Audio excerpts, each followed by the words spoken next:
ವಕೀಲ ಅರುಣ್ ಕುಮಾರ್ ಅವರು ಸಮಾಜವನ್ನು ಒಡೆಯುವಂಥ ಕೆಲಸವನ್ನು ಮಾಡ್ತಾ ಇದ್ದಾರೆ. ನೋಡಿ, ನಾಳೆ ಇದ್ದಕ್ಕಿದ್ದಾಗೆ ಅವರು ಇದನ್ನು ಪ್ರತಿಭಟನೆ ಮಾಡ್ತಾ ಇದ್ದಾರೆ. ಒಳ ಮೀಸಲಾತಿ ವಿಚಾರದಲ್ಲಿ ಮಾನ್ಯ ಮುಖ್ಯಮಂತ್ರಿಗಳು ಮತ್ತು ಮಾನ್ಯ ಸಚಿವರಾದಂಥ ಎಚ್ ಸಿ ಮಹದೇವಪ್ಪ ಅವರು, ಪರಮೇಶ್ವರ್ ಅವರು, ಕೆ ಎಚ್ ಮುನಿಯಪ್ಪ ಅವರು ಎಲ್ಲರೂ ಕೂಡ ಒಟ್ಟಿಗೆ ಸೇರಿ ಒಂದು ಚರ್ಚೆಯನ್ನು ಮಾಡಿದ್ದಾರೆ. ಮುಂದಿನ ದಿನಗಳಲ್ಲಿ ಎರಡು ಸಮುದಾಯವೂ ಕೂಡ ಒಂದು ಸೌಹಾರ್ದವಾದಂಥ ವಾತಾವರಣ ನಿರ್ಮಾಣ ಮಾಡಬೇಕು ಅಂತೇಳಿ ಅವರು ಈಗಾಗಲೇ ಚರ್ಚೆಯನ್ನು ಪ್ರಾರಂಭ ಮಾಡಿದ್ದಾರೆ. ಆದರೆ ವಕೀಲ ಅರುಣ್ ಕುಮಾರ್ ಅವರು ಚುನಾವಣೆ ಪರ್ಪಸ್ಗೋಸ್ಕರನೇ ಚುನಾವಣೆಯಲ್ಲಿ ಸ್ಪರ್ಧೆ ಮಾಡುವ ಒಂದು ದುರಾಲೋಚನೆಯಿಂದ ಈ ಒಂದು ಮನುವಾದಿಗಳ ಒಂದು ಕುಮ್ಮಕ್ಕಿನಿಂದ, ಬಿ ಜೆ ಪಿಯವರ ಒಂದು ಕುಮ್ಮಕ್ಕಿನಿಂದ ಸಮಾಜವನ್ನು ಒಡೆಯುವಂಥ ಕೆಲಸಕ್ಕೆ ಅವರು ಕೈ ಹಾಕಿದ್ದಾರೆ.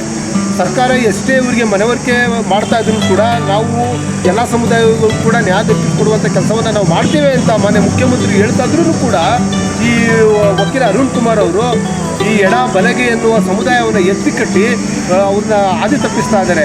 ಇದನ್ನು ಈ ಕೂಡಲೇ ನಿಲ್ಲಿಸಬೇಕಾಗಿದೆ. ವಕೀಲರೇ, ನೀವು ಏನಾದ್ರು ಚುನಾವಣೆ ನಿಲ್ಲಬೇಕಾಯಿತು ಅಂತ ಅಂದರೆ ಯಾವುದಾದ್ರು ಒಂದು ಚುನಾವಣೆ ಕ್ಷೇತ್ರವನ್ನು ಗುರ್ತಿಸ್ಕೊಂಡು ಅಲ್ಲಿ ಸ್ಪರ್ಧೆ ಮಾಡಿ, ಅದಕ್ಕೆ ಯಾರೂ ಅಡ್ಡಿ ಇಲ್ಲ, ಜನ ತೀರ್ಮಾನ ಮಾಡ್ತಾರೆ. ಆದರೆ ನಿಮ್ಮ ಸ್ವಾರ್ಥಕ್ಕೋಸ್ಕರ ಸಮಾಜವನ್ನು ಅಶಾಂತಿಯನ್ನು ಉಂಟು ಮಾಡುವಂಥ ವಾತಾವರಣವನ್ನು ನಿರ್ಮಾಣ ಮಾಡಬಾರ್ದು.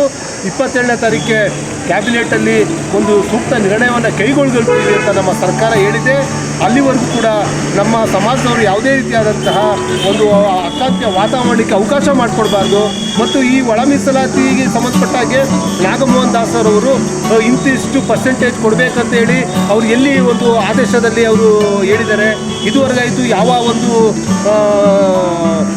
ಕಮಿಟಿಗಳು ಕೂಡ ಒಳ ಮೀಸಲಾತಿಯನ್ನು ಜಾರಿ ಮಾಡಲೇಬೇಕು ಕಟ್ಟಿಬದ್ಧವಾಗಿ ಅಂತ ಏನೂ ಹೇಳಿಲ್ಲ. ಆದರೆ ಅರುಣ್ ಕುಮಾರ್ ಮತ್ತು ಇನ್ನಿತರರು ತಮ್ಮ ಸ್ವಾರ್ಥಕ್ಕೋಸ್ಕರ ಈ ರೀತಿಯಾದಂಥ ಪ್ರಕ್ರಿಯೆಗಳನ್ನು ನಡೆಸ್ತಾ ಇದ್ದಾರೆ. ದಯವಿಟ್ಟು ಇದನ್ನು ನಿಲ್ಲಿಸಬೇಕು. ಸಮಾಜದ ಮುಖಂಡರುಗಳು ಸೌಹಾರ್ದತೆಯಿಂದ ನಡ್ಕೊಳ್ಬೇಕು ಅಂತ ಈ ಸಂದರ್ಭದಲ್ಲಿ ಹೇಳೋಕ್ಕೆ ಇಚ್ಛೆಪಡ್ತೇವೆ.